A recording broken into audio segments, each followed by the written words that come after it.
Let me get this straight. You have an unknown assailant break into his home, shoot him dead, and leave for what? That doesn't make sense. Tonight on an all-new 2020, Right Between the Lies. She saw an intruder standing right here over her husband's dead body. But when the police bear down, the weeping widow changes her story. Okay. You got me. He shot himself. And keeps changing it. What was the first thing that went through your mind? Staged. Tonight, she's pointing fingers in every direction. She asked me if her own son could have killed Greg. Who's she trying to protect? Who's she trying to destroy? Somewhere along the way, reality left. Lie after lie after lie. Truth or consequences. Plus, be careful who you break up with. This woman must have had crazy written all over her.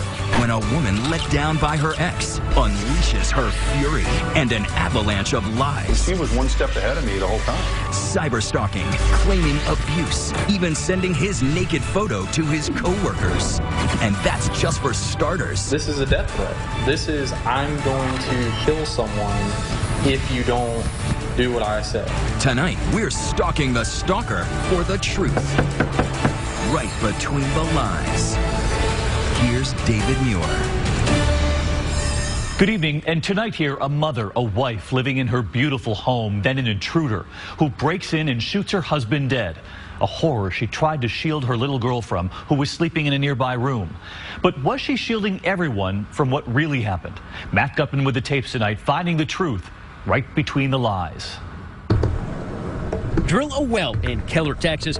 You don't get crude, you get cash. And 40-year-old Greg Williams was rolling in it, a self-made businessman getting rich with his computer security company. Now sharing a little palace on the prairie with his wife, 42-year-old Michelle, and her 4-year-old daughter, Michaela. Greg and Michelle both twice divorced, but it felt like this third marriage would be the charm. And Michelle's grown sons from previous relationships, Lee and Andrew O'Brien, say her marriage to Greg was a fairy tale. He always treated her like a queen. Anything she wanted, she got. The family renting a McMansion with a pool out back, his and her Mercedes in the garage. Money. He's got the money. He's got the party lifestyle. He's accomplished, and he's head over heels for her. Quite a change for the woman who'd struggled as a teen mom to raise 3 kids, living hand to mouth. We were living in motel rooms if we could, bouncing around, couch surfing. Michelle, now the kind of bride who shows a little leg. Greg, the kind of guy who buys his wife a yogurt shop to keep her busy. Perfect, what with her new taste for the sweet life. Greg spending his spare time on alpha male activities, karate chopping cinder blocks, and bodybuilding. He was like a frat boy, like literally through and through. He was a jock, but a genius at the same time. But one October night, the cowboy Camelot came to an end with a single gunshot. Netcom 911, where is the emergency? That's Michelle Williams calling for help. Greg has been shot. Oh my God, This is the actual dash cam video from some of the first officers arriving on the scene when they discover Michelle distraught with a nasty goose egg on her cheek. Who else is in the house? My 4-year-old and my husband. Your 4-year-old and the husband. Hoping to shed more light on the attack, police bring Michelle, their only witness, down to the station. Then, as a sympathetic officer holds her hand, Michelle tells Sergeant John McGrew an unbelievable story. Walk me through the story that she told you. She was asleep, woke up by an intruder. Michelle says she woke up as an intruder in black was breaking in through the back door. The bandit passed right by 4-year-old Michaela, asleep on the living room couch, and approached the bedroom. There he ran into Michelle and whacked her, knocking her out. She was struck by an unknown object. Police later find a wrench at the scene, right size to plant that painful bump on her cheek. That's what actually kind of knocked me out. Michelle says she's still groggy when she sees the man in black standing over Greg. There is a gunshot, and the intruder disappears through a back door. I screamed and I ran over to Greg and I reached for him. I grabbed a hold of his hand and I felt blood running down the side. Greg has been shot once in the head, And eventually, there in the interview room, Sergeant McGrew informs Michelle her husband is dead. There's not much I can say in this. Greg's deceased. The widow Williams is inconsolable. Now back to that developing story in Keller. The story catches the eye of the media. The victim's wife called 911, including TV's queen of crime, Nancy Grace. Cops find Daddy shot dead in his own bed. Who was the intruder in black who shot Greg? Turns out there is no shortage of suspects because Greg's gilded life had a gritty side. He had an edge to him. He rubbed people the wrong way. There's drug dealers and bad people. He's kind of like a Dr. Jekyll, Mr. Hyde. Michelle, trying to help identify that killer in black, mentions others police might want to talk to, including Greg's ex-wife, Kathy Williams. Him and his ex-wife fight a lot. She doesn't mention the two men in the world who may have disliked Greg the most. His stepsons, Army vets Andrew and Lee O'Brien. How much did you not like him? I hated him. I don't throw that word around lightly, but I literally hated him. As sometimes happens, the stepchildren felt unwanted and unwelcome by their mother's new husband. Was there ever a point that you were happy that he was dead? Yes, immediately. When they told me he was dead, I was like, cool, whatever. How's Mom? Both you and your brother openly say you despised Greg. Mm-hmm. Did you have anything to do with his murder? No. But police are beginning to wonder whether there was an intruder at all. Keller Police Captain Brenda Slovak, the lead investigator, drives us to the big house on Jacob Avenue and back to the night of the shooting. And from right here, you could see the body. Correct. I could see him in the bed. But in that bedroom, there is not a single sign of a struggle. And in a house loaded with valuables and $20,000 in cash, the killer takes nothing and leaves nothing. Did you ever find fibers or any DNA evidence or any other kind of evidence of an intruder? No. So what? You have an unknown assailant break into his home, shoot him dead, and leave for what? And then police practically trip over the most important evidence in the case. Right here in these crime scene photos. The murder weapon, the very recently smoking gun, Greg's gun. Yep, shot with his own gun. If someone's going to come into your home and try and do you some harm, normally you would bring your own gun. And right next to the gun, the fired shell casing and the wrench possibly used to hit Michelle. Arranged neat as a pawn shop showcase. You saw this picture. What was the first thing that went through your mind? Staged. Staged. When you were sitting across from her, did you ever think that this woman is lying to me? Oh, yes, sir.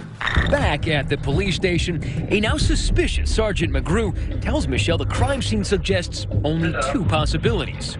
Either she shot Greg, or Greg shot himself. I did not hurt my husband, and he did not hurt himself. Okay. There was a man in my house. She denies it no fewer than 6 times until this moment. If he self-inflicted it, you need to tell me. I mean, this is it. I don't, we're getting wits end. You've got to be honest with me, Michelle. If he did it and you covered it up, just tell me. He did.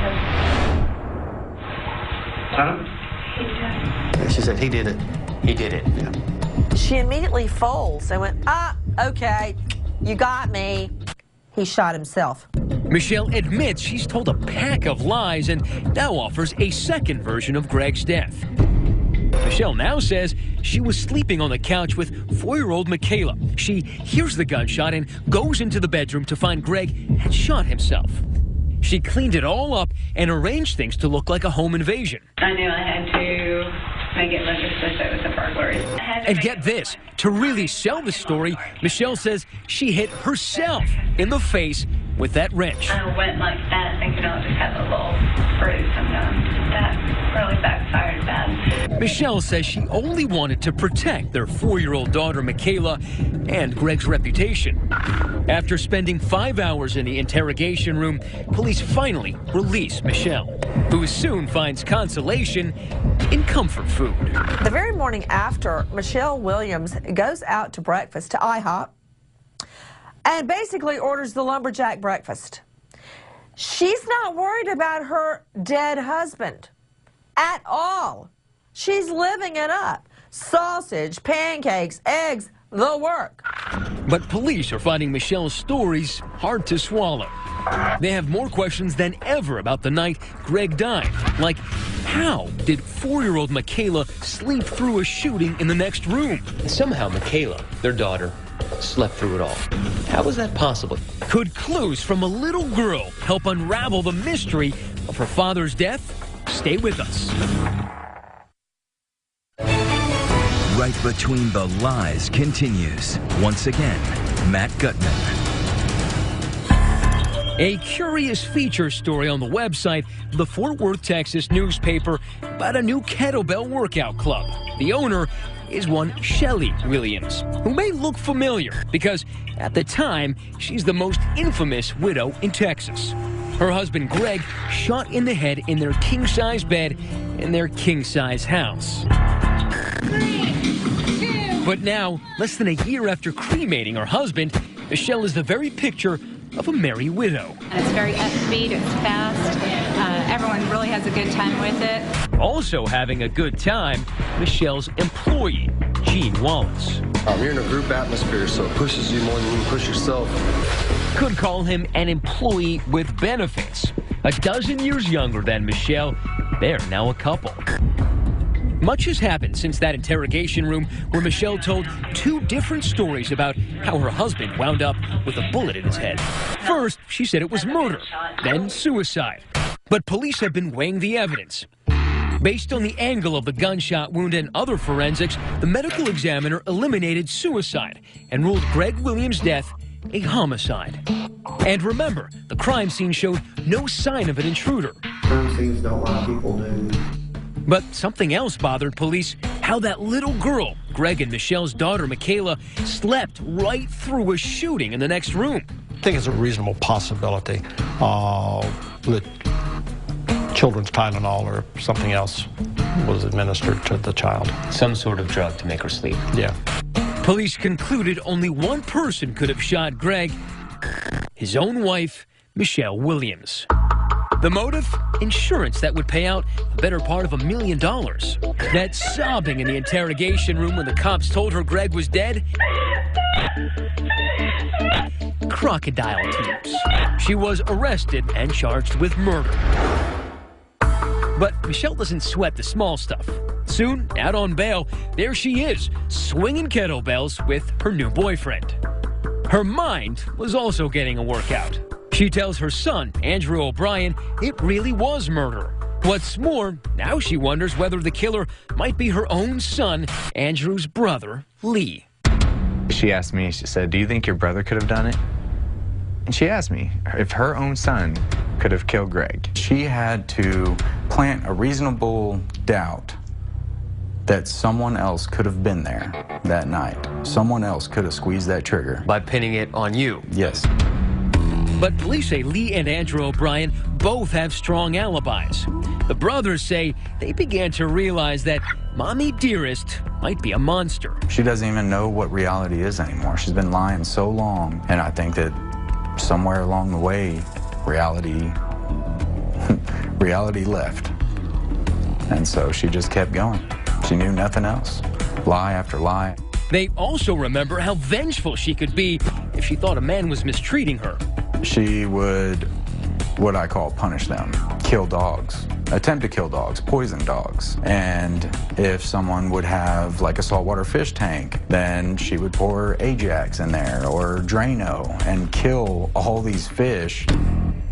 In Texas, a murder charge can land you on death row, but not Michelle. Her luck holds out.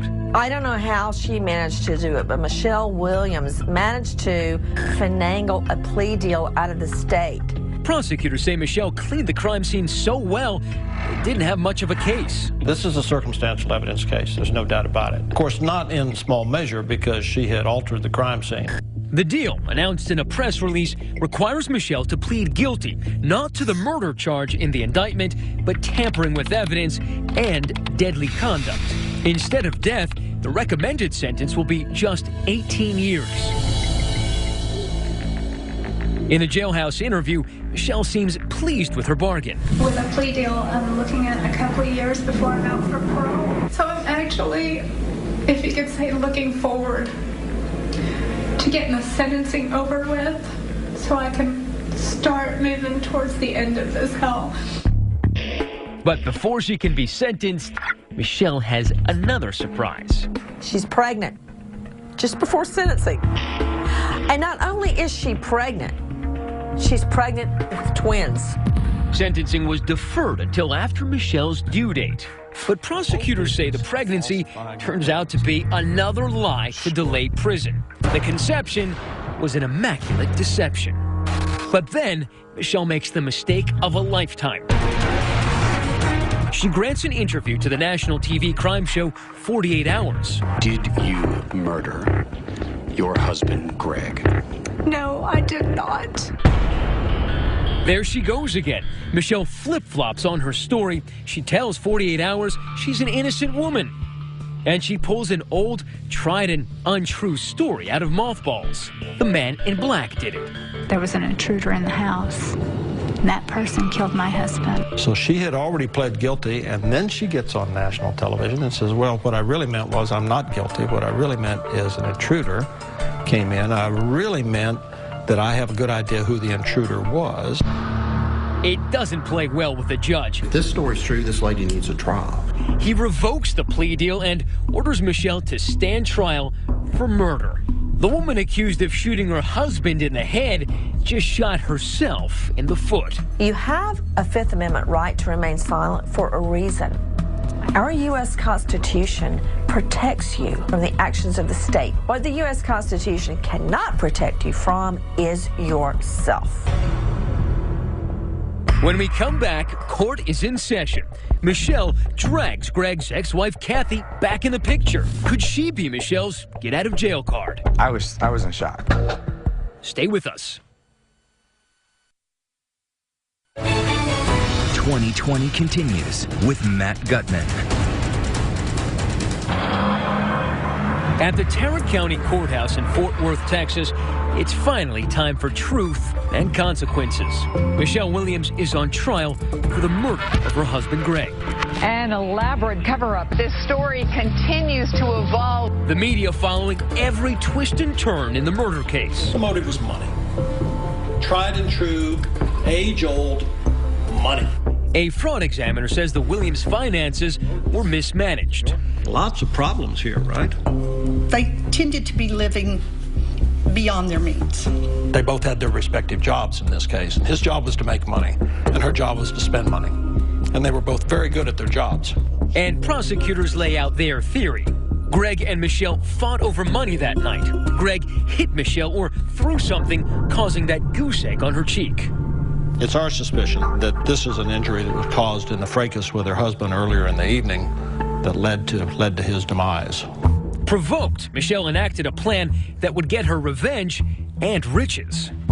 Prosecutors say after Greg fell asleep, Michelle shot him in the head with his own gun, then arranging the evidence and cleaning up the crime scene to look like the killer was an intruder. Michelle brought to tears as gruesome photos of her dead husband are shown. Prosecutors are so successful in painting Michelle as a pants-on-fire caliber liar. She lied about it, she lied about it, and when she finished lying about it, she kept on lying about it. Her defense attorneys are forced to make a startling admission in open court. Probably at this point, you have made up your mind, and rightly so, that Michelle, she lies. But the most devastating witness to take the stand... It's her own son, her own adult son. It's Andrew O'Brien. He testifies his mother had concocted yet another whopper to save herself. She asked him to set up Greg's ex-wife, Kathy Williams, as the killer. Michelle asked me to call some friends and have them frame Kathy. She said, I need you to call a friend, tell them go to Walmart, buy an extra large sweater, take that sweater out to the woods somewhere, fire a pistol so that the gunpowder gets on it. She asked him to plant that sweater in Kathy's car where police would find it. You were brought up to the witness stand to testify about your mother. Mm-hmm. How did you feel? God, it was probably the worst feeling I've ever had. When they asked me to point to Michelle Williams. I could not make eye contact. As the defense presents its case, Michelle Williams' court-appointed attorneys say Greg was actually worth more to her alive. Greg was Michelle's golden goose. He brought in over $500,000 in 2010 and over $800,000 in 2011. So what was her motive? So how did he die? They go with Michelle's story number 2. Remember, that was the suicide theory. Greg took his own life. That's what the physical evidence supports. What do we know about Greg Williams? We know that he was competent in handling a firearm. We know that he was using steroids. Michelle's attorneys argue Greg was driven to suicide by a plague of problems. Money trouble, issues with his teenage daughter from a previous marriage, and the recent suicide of a close friend. According to Greg's mother, nonsense. She says he was loving life. He was very happy and bubbly and telling me all about the plans he had for the new house they were buying. It was not a contact wound. And prosecutors question whether suicide was even physically possible. Crucially, a gun expert testifies Greg was not, as you might expect in a suicide, shot at close range. The muzzle of the firearm was further than 6 inches and closer than 24 inches. This is 24 inches. Prosecutors demonstrate the acrobatics required to have pulled the trigger from that distance. Does it make any sense to you at all that somebody would lay back in their bed and hold this gun 11 inches away from their own head and fire into their head? How do you get your hand to do that? How do you cock your wrist to do this? The prosecution seemed very convincing. People who commit suicide don't do it that way. He was a bodybuilder. I'm sure this was a pretty common stance for him. So it's not far-fetched that he would have just done this. Another problem with the suicide theory pointed out to us at the crime scene. Although Greg's left hand is in view, his right hand, his shooting hand, was tucked under the covers. So he would have had to have shot himself and then put his hand under the comfort. Correct. In their final defense of the suicide theory, Michelle's attorneys try to explain why she concocted that intruder story and staged the crime scene. She's not a career criminal, ladies and gentlemen. This is not something she had time to think about. She panicked. She was working, like I said, to protect her baby girl, Michaela, who was in the other room. She has tried to pull the wool over the eyes of family and friends and police and prosecutors and courts, the media, the community, and ultimately you.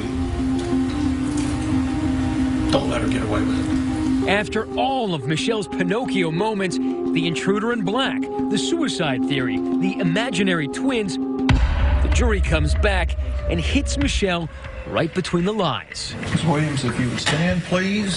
The verdict says we, the jury, find the defendant, Michelle Marie Williams, guilty of the offense of murder as charged in the indictment. Michelle Williams, who had once been offered a plea deal of 18 years, is now sentenced to 60. Do you think she could have gotten away with it? I think she could have gotten away with it. If she had come up with the suicide story and stuck with the suicide story, she could have gotten away with it. What do you think was the one thing that kept her away from freedom? The fact that she couldn't keep her mouth shut.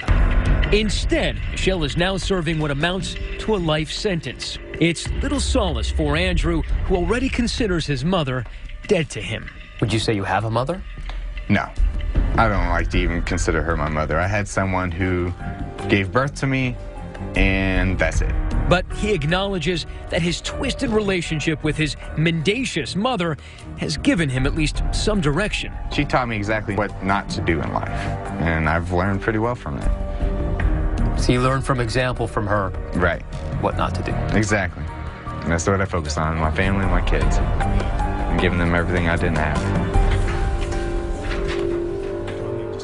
So what do you think about that mom asking her own adult son to pin this on someone else? Matt Gutman is live tweeting along with the rest of us tonight. Let us know. Use the hashtag ABC2020. And stay tuned here. If you've ever had a bad breakup, yours will pale in comparison. What one woman was willing to do to ruin her ex. Coming up, when a casual breakup leads to all-out war on an ex-boyfriend. Every time you see a police car, are they coming for me? But wait till you see the photo she sent to his co-workers and the bucket list of lies she used to destroy him. The actual content of what they're writing is so sinister. Her to-do list is done, and so is she when we track her down. You're not sorry for anything that you've done. Next on Right Between the Lies. Well, we've all heard the song "Breaking Up is Hard to Do," but next tonight here, when it turns into a true nightmare. Authorities say a woman willing to lie to do anything, and we mean anything, to destroy her ex. What did she send his co-workers? They had never seen him quite like this before. Here again, Matt Gutman. While coaching his son's football team, Joe Good was bowled over, not by the play, but by the pretty blonde on the sidelines, Tawny Blazejowski. You know, her son was on the same team as my son. Then we started, dating after when I got divorced. Joe and Tawny could have been a modern-day Brady Bunch. Tawny is mom to 4. Joe is the father of 2, each with a divorce under their belt, and together they found passion. She was a lot of fun. She was a great change from marriage. Life with her was pretty good. She was awesome. And what the smiles on boozy Caribbean cruises tell in pictures, Tawny's love letters tell in words. She's very passionate and enthusiastic in everything she does. Were you ever in love with her? Yeah, I was in love with her. Their love blossoms here along the shores of sunny St. Augustine, Florida. Life, for a time at least, is heavenly. Joe lives here on Paradise Pond Road, managing insurance claims for a national company. Tawny tucked away in this nearby cozy cul-de-sac. And after 2 years of dating, Joe proposes. Here's the ring, and here's Tawny's excited Facebook post. But when Joe drags his feet on setting a date, Tawny drags him under. Did you ever get any indication that there might have been something a little bit off with her? There were red flags. She would get upset about things. Didn't go away. No, they kept on. And the time frame between when she'd get mad got shorter and shorter. And it escalated to where finally she asked me, do you want me to just go ahead and cancel the vacation I got planned for you? And I said, yeah, sure, I'm done. I'm tired of this crap. The engagement is now very off. So you called her bluff? I said, yeah, cancel it. Immediately the phone rang. And she was, are you sure this is what you want? Because I got everything lined up that I'm going to ruin you. And I'm like, what? About a half hour after that conversation, I get a text message on my phone that my Yahoo password had been changed. The bond that almost led to marriage breaks in the time it takes to send an email. Tawny, scorned, hacks Joe's personal email account, and an epic cyber-stalking campaign begins.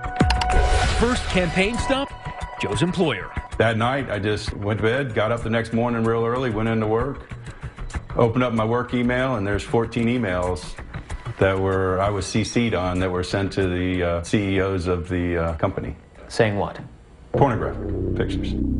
Not just any pornographic pictures, one of them features Joe in, well, happier times. We won't go any lower, but Tawny would. She FedExes these packages to all of the members of his company's board. Inside, sex toys and condoms. As if your colleague seeing you naked isn't the stuff of nightmares. Surprise! The torment really begins with a polite knock on the door at 2 a.m. The night of October 19th, things changed. What happened that night? About 1:30, opened up the door, and there's a police officer. Yeah, and he goes, Mr. Good, yeah, we'll step on out here. So you want to tell me what happened? You and your girlfriend have a little altercation tonight? I was like, what are you talking about? I've been here all night long. In the middle of the night, Tawny drives to the sheriff's office.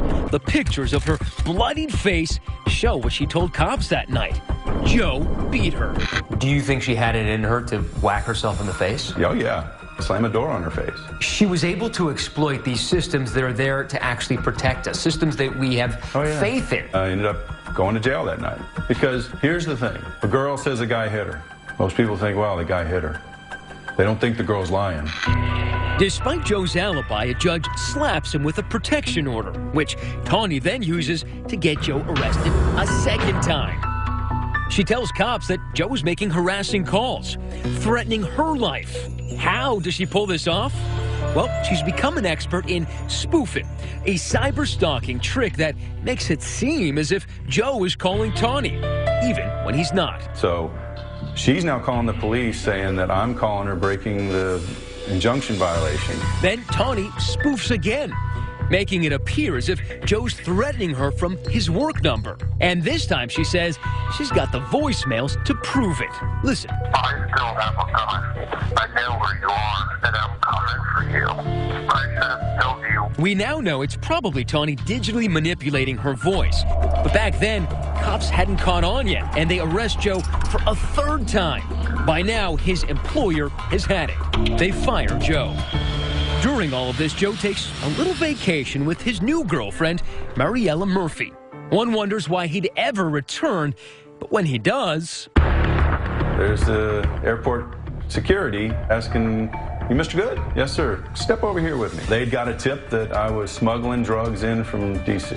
Found nothing, of course. Found nothing. I said there's aspirin in there, but that's the strongest you're going to get. Somehow she found out that I was going to D.C. As if all of this isn't frightening enough, Tawny is about to tighten the screws, entering even more dangerous and demented territory. Listen to this. It's Tawny calling a Florida abuse hotline. There was allegations of him having sex with his daughter, and he's provided all of his children with alcohol. But Tawny's just getting warmed up. He himself gets drunk. I think he is having sex with these young teenage girls because he's into child pornography. Did that ever happen? No. But still, investigators don't believe Joe. After all, he's been arrested 3 times. Growing bolder, Tawny now makes it dangerous to just know Joe, finding fresh meat in Joe's colleague at work, Jenny Rober, and, weirdly, Joe's new girlfriend's landlord, Doug Duggan. She did a Crime Stoppers tip to me, accusing me of allegations against my kids. Making pornography with your children? Yes. So she accused you of being the most horrible type of pedophile. The things that are on there, I can't even repeat. They're so horrible. It's hard to imagine Tawny stooping any lower, but she has, now involving the children of relative strangers. As for Mr. Duggan, Joe's girlfriend's landlord, he also gets an anonymous threat. This time through the U.S. Postal Service. We now know it's another special delivery from Tawny Blazejowski, threatening to burn his house down. Burn it down. Yeah. I spent a couple of sleepless nights wondering if the house was going to burn this night. But soon we turn up the heat on Tawny. Nobody, no one's talking to you. Stay with us. Well, don't go away, because Matt does not give up at that door. What we are about to show you here, what was found in that house, a to-do list you will not believe. Once again, 2020's Right Between the Lies and Matt Gutman. The stalker of St. Augustine was about to be stalked. Bottle blonde Tawny Blazejowski had become a dangerous loose cannon, menacing 16 people from coast to coast for 7 months, all connected to her ex-fiancé, Joe Good. How would you define what Tawny did to you? It was total harassment. She got him fired, humiliated, blasting his nude photo to his bosses, arrested, accusing him of beating her, investigated, claiming he ran a children's porn ring. I did everything I could to stay away from her. She was one step ahead of me the whole time. Cleverly convincing the sheriff's office that Joe Good was bad news. It was disturbing. Every time you see a police car drive by, are they coming for me? You're on pins and needles all the time. Not content with just Joe and her crosshairs, Tawny was targeting his kids and even people she never met. His co-workers, his new girlfriend, his girlfriend's landlord. When a desperate Joe asks attorney Brian Shorstein for help, Shorstein flinched. So you were afraid that she would come after you? You never knew who would be the target of what it is she was doing. Does anybody want to get involved with this thing? But he took the risk. First, convincing the sheriff's office that Joe was no victimizer, he was the victim. the first thing that came into our mind was, what are we missing?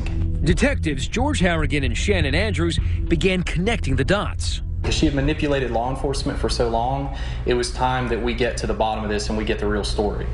And quickly, because now Tawny was turning her venom on more children. Joe Good's new girlfriend, Mariella, reported an anonymous letter threatening her then 17-year-old daughter, Erin. Said, this is what Erin will look like the next time Mariella sees her, if she sees or even talks to Joe Good one more time. And attached was a picture of a mutilated body. What a horrific thing to send. This is a death threat. She's taken it a step too far. She was the stalker at one point, but when this happened, she became the stalked. Stalked by investigators and soon enough unable to hide behind her lies. And then a breakthrough in the case. Finding out the anonymous report sent to law enforcement hotlines originated, from Tawny's computer. You leave an electronic trail, that all came back to her. It was enough evidence to get a search warrant and show up at Tawny's house. You knocked on the door, she was home. Yes. What'd she look like? Like a mother at home with her kids. Totally normal. Totally normal. But there was nothing normal about the tiny spiral notebooks Tawny kept in her bedroom. Turns out, while her kids were studying, Tawny was scheming. So this is the first notebook that you saw? Yes. So you start flipping through it, and what goes through your mind? That I can't believe it's actually all here. 7 notebooks, hundreds of pages, daily notes to herself. It's explosive evidence in Tawny's own schoolgirl's handwriting. A meticulous list of her many lies, every detail of her sinister plan in plain ink. Reminders, print naked pic, call self 1,000,000 times, even get picture of decomposed corpse. Dates, March 11th, filed police report on Joe. March 21st, Joe arrested at work. March 28th, made report of child abuse. And once completed, each dirty deed crossed off the list. On the margins, the haunting word, done. I certainly did not think I would walk out of that home and have a manuscript of everything she had done and planned on doing. The cat had become the mouse, and Tawny had set her own trap. Tawny was arrested that night. And once we explained to her that she would be arrested, she wrote a list out of things for her ex-husband to do in reference to their kids. She was good at lists. No, she was very good at lists.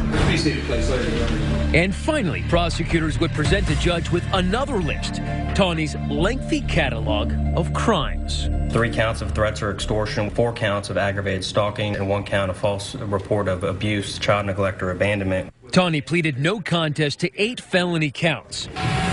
Last week, the day before her sentencing, we went to Tawny's house.